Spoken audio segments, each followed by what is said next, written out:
En el tópico número 1 de Geografía, titulado Las relaciones sociedad-naturaleza en el espacio latinoamericano, proponemos abordar diferentes temáticas. Una de ellas se titula El extractivismo como conflicto socioterritorial. Desde esta perspectiva les proponemos profundizar sobre el concepto de extractivismo, que ya lo abordamos durante el curso de ingreso. La idea es profundizar y diferenciar a esta categoría conceptual de otras y conocerlo un poco más a fondo para poder aplicarlo posteriormente al análisis de diferentes estudios de caso. Las actividades extractivas vienen desarrollándose en América Latina desde la época colonial. Ejemplo de ello lo constituyen o lo representan las plantaciones coloniales de caña de azúcar, la minería de la época colonial, como en los casos de Potosí y de Margarita, y la explotación de hidrocarburos a principios del siglo XX. Con el transcurrir del tiempo, se incrementa el volumen y la intensidad en la explotación de los recursos naturales gracias al uso de nuevas tecnologías que comienzan a reemplazar a la fuerza humana o animal. Ya entrado el siglo XX, este auge tecnológico comienza a afianzarse y esto posibilita que se incrementen los ritmos y la intensidad en la explotación de los recursos naturales, los cuales superan su capacidad de renovación. Es por esto que este ritmo, estas transformaciones y estos cambios comienzan a adquirir una nueva denominación a partir de 1980. Es cuando surge el término extractivismo. El extractivismo sabemos que es un tipo de manejo de los recursos naturales, a partir del cual el ambiente es considerado como un reservorio de recursos naturales ilimitados. Se trata entonces de materias primas, es decir, todos los recursos naturales son vistos como materias primas valoradas por su posibilidad de apropiación y el valor de cambio que adquieren en el mercado. Reflexiones en torno al extractivismo podemos encontrar varias, algunas muy interesantes, como son las reflexiones llevadas adelante por el ecólogo político uruguayo Eduardo Gudinas, quien profundiza en estas temáticas y nos permite aproximarnos a este término extractivismo desde otras miradas o desde otras variables. Para Gudinas, el extractivismo es entendido como un tipo de extracción de los recursos naturales en gran volumen y en alta intensidad y que están orientados esencialmente para ser exportados como materias primas sin procesar o con un procesamiento mínimo. Entonces hablamos de la producción de materias primas en grandes volúmenes, ¿sí?, destinadas fundamentalmente hacia la exportación. Los recientes cambios en el mundo y también en nuestro continente nos llevan a enfrentarnos en la actualidad a una aceleración en el deterioro del ambiente y en la capacidad de sostener y generar recursos naturales. Es por esto que comenzamos a replantearnos cuál es la forma correcta de mantener un equilibrio con el medio ambiente y también llevar adelante diferentes actividades productivas. Todos estos nuevos replanteos, estos nuevos debates, nos llevan a plantearnos varios interrogantes de diferente tipo. Bien, el interrogante tiene que ver con: ¿cuestionamos el modelo extractivista o encontramos la forma para que beneficie a la sociedad y al ambiente? El autor nos dice que es muy difícil o es muy complejo dar respuesta a esta pregunta, a este interrogante. Realmente es un tema pone en el tapete un debate muy fuerte, sobre todo en América Latina. Por eso la solución a este gran dilema es compleja. Él propone una salida posible. Esta salida está relacionada con discutir el modelo de desarrollo o el estilo de desarrollo de los países y cuál es el papel del Estado dentro de este modelo de desarrollo.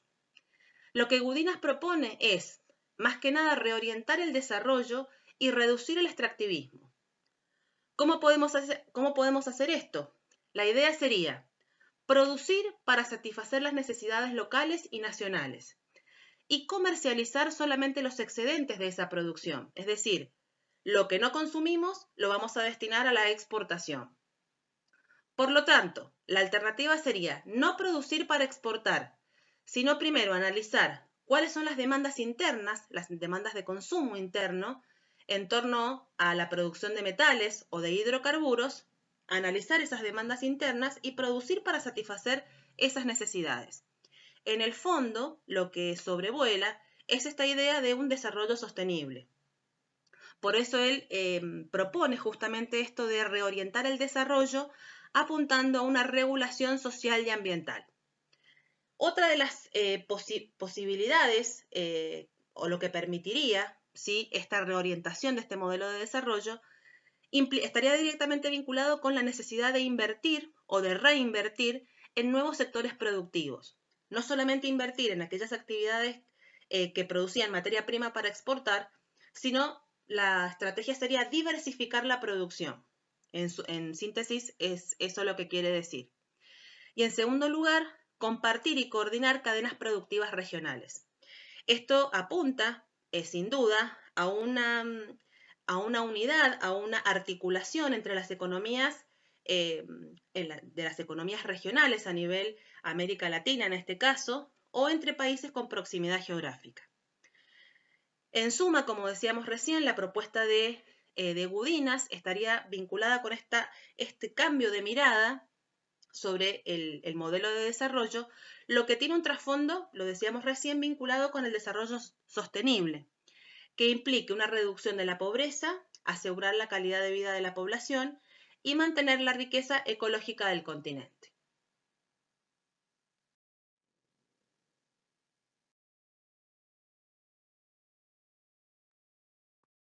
Bien, retomando las ideas de la profesora Verónica Faveri respecto de esta categoría conceptual del extractivismo como conflicto socioterritorial, vamos a analizar diversos estudios de casos vinculados a las actividades extractivas del pasado y también del manejo extractivista del presente. El primer caso es el caso histórico del quebracho, que bueno, ya se ha estado trabajando en el apartado 2 del tópico 1, vinculado a los servicios ambientales y a los recursos naturales.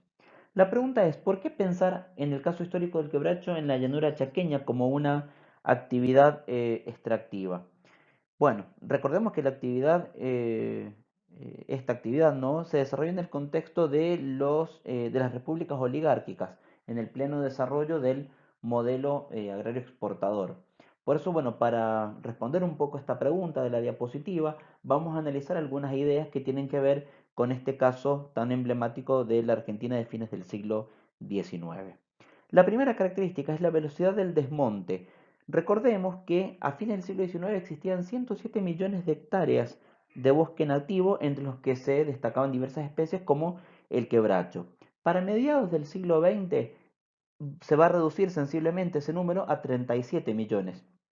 Esto da cuenta de la velocidad con la que se desmonta el monte chaqueño en aquellos tiempos, que bueno, justamente supera ampliamente a la velocidad de regeneración de la flora nativa, entre las que se cuenta justamente el quebracho. Esto tiene que ver también con la extinción de esta especie y con la degradación ambiental a la que se expone la llanura chaqueña en aquel entonces. Otra característica, la economía de enclave que caracteriza a esta actividad del quebracho. Esta actividad, muy poco vinculada con sus alrededores, con su entorno, se plasmaba justamente en maquinaria que era traída desde el exterior y de las inversiones que eran transitorias y que eran mínimas, ¿no? Otro detalle también justamente es la conectividad, de este uso de la extensión de la red ferroviaria para transportar las materias primas obtenidas con esta actividad desde su origen, ¿no?, en la llanura chequeña, hasta los puertos fluviales donde la producción era exportada hacia el exterior. Otra característica de esta actividad extractiva, la organización externa de la empresa. Recordemos que la empresa que lleva a cabo toda esta actividad es la conocida, ya ustedes lo han estado trabajando anteriormente, la Forestal. Esta empresa operaba desde el exterior, justamente sus oficinas, su centro de operaciones lo tenía en Londres, en Inglaterra. Entonces, esta empresa tomaba esas decisiones que impactaban de lleno justamente en el ambiente y en la población local. Las desigualdades sociales que va a desencadenar esta actividad de tipo extractiva a fines del siglo XIX se van a ver plasmadas tanto en el ambiente como en su población. A la degradación ambiental ya mencionada anteriormente, se menciona bueno, justamente la gran pobreza a la que se ve expuesta la población local con el desempleo una vez que la empresa levantaba sus operaciones, ¿no? Y bueno, justamente esto tiene que ver también con, y en contraposición a lo que venimos conversando, con el gran enriquecimiento sostenido de la empresa. Por último, esto obviamente no debería ser posible también sin un Estado que, bueno, su rol es bastante cuestionado porque, bueno, era prácticamente ausente y también estaba bastante supeditado a las necesidades de la empresa y a la oligarquía local, ¿no? Ese ejemplo lo podemos ver plasmado justamente en la venta de terrenos a esta empresa, estos terrenos fiscales hacia la empresa que, bueno, justamente lo adquirió a precios extremadamente muy bajos, ¿no? Entonces este rol del Estado, ¿no? Supeditado a las necesidades de la empresa y también a la oligarquía local, ¿no? Que, bueno, justamente da cuenta de lo que mencionábamos anteriormente, de estas desigualdades sociales, ¿no? Que también se daban en el contexto local, ¿no? Una mayoría muy empobrecida versus una minoría perteneciente a la oligarquía local, adinerada y que, bueno, justamente tenían vinculaciones económicas con esta empresa extranjera de la forestal.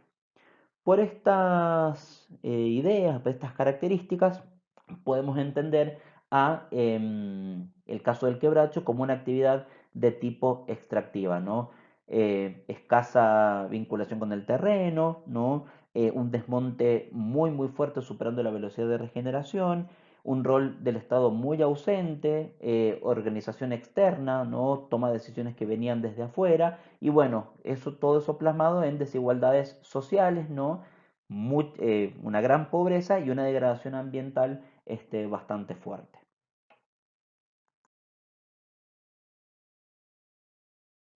Bien, por otra parte, vamos a abordar los estudios de caso de minería a cielo abierto como ejemplos de extractivismo, esto más ya en la época actual. En este contexto viene bien aclarar o asociar, ¿no? Al texto, a esta lectura obligatoria que ustedes tienen que leer y que está en la plataforma, que es el texto de Juan Carlos Rima, cuando habla de la minería metalífera en América Latina. Se menciona a este cambio, ¿no? Que se produce en el sector productivo a partir de la década de 1980, cuando se profundizan esos avances tecnológicos, ¿no? En consonancia con un giro que la actividad toma y que pasa a ser de gran utilidad para el desarrollo industrial, cuando se pensaba de esa forma en la década de 1940, a partir de 1980, a formar parte, ¿no? De estas redes de acumulación capitalista bueno, de la mano de las empresas transnacionales.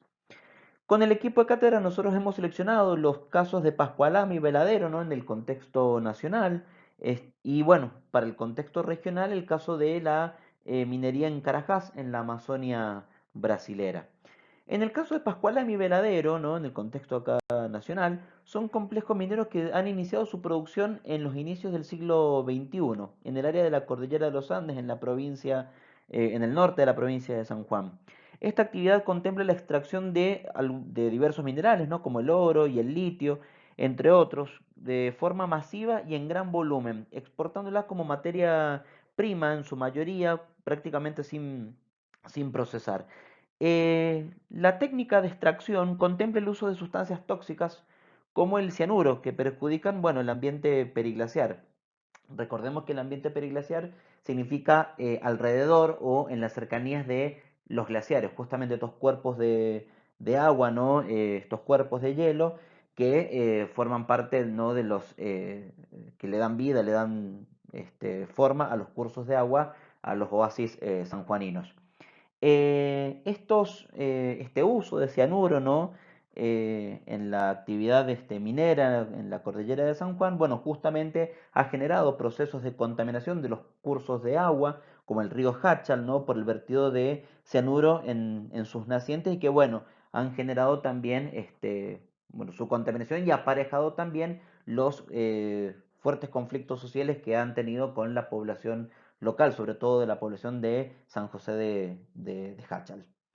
El otro ejemplo que mencionábamos es el de Carajás, en la Amazonia, en el estado de Pará, en Brasil.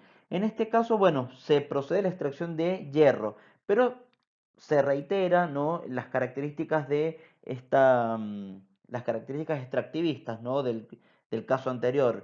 Estamos hablando de el gran volumen de extracción, ¿no? Y la exportación como materia prima prácticamente sin procesar, además del uso de las aplicaciones tecnológicas. En el caso de Carajás, bueno, se menciona la degradación ambiental de la selva amazónica, ¿no? Los recursos forestales, como así también los conflictos con los pobladores de las localidades aledañas y también, obviamente, con los pueblos originarios por el tema del acceso a la tierra y la usurpación de las tierras que, bueno, los pueblos originarios ellos defienden como propias, ¿no? Y a esto se suma también un Estado que prácticamente se lo considera ausente, ¿no? Porque, bueno, deja obrar a la empresa y, bueno, y los reclamos de los pueblos originarios y de las localidades vecinas, ¿no? A la actividad minera son poco escuchados. En síntesis, bueno, hablamos de casos de actividades extractivas, ¿no? Y sobre todo de ejemplos de extractivismo desde la década del 80, que de acuerdo a la definición de Eduardo Gudinas, se corresponden por su alto volumen de extracción, ¿no? Por las aplicaciones tecnológicas y por su exportación como materia prima sin procesar o que, bueno, tienen un procesamiento mínimo, ¿no? Además, estos casos sirven para replantearnos la idea de Gudinas que menciona en el video que ustedes han estado viendo, este video de la entrevista a Eduardo Gudinas, referida a reorientar el desarrollo en una idea de regulación social y ambiental, ¿no? Y nos invita también a reflexionar estos casos, ¿no? Sobre el rol del Estado, cómo opera el Estado ante una situación, ante estos casos, ¿no? De cómo operó en el pasado en los casos de la actividad extractiva del quebracho y cómo opera en el presente con estas empresas mineras, ¿no? Y sobre todo también de pensar en un desarrollo sostenible para la América Latina.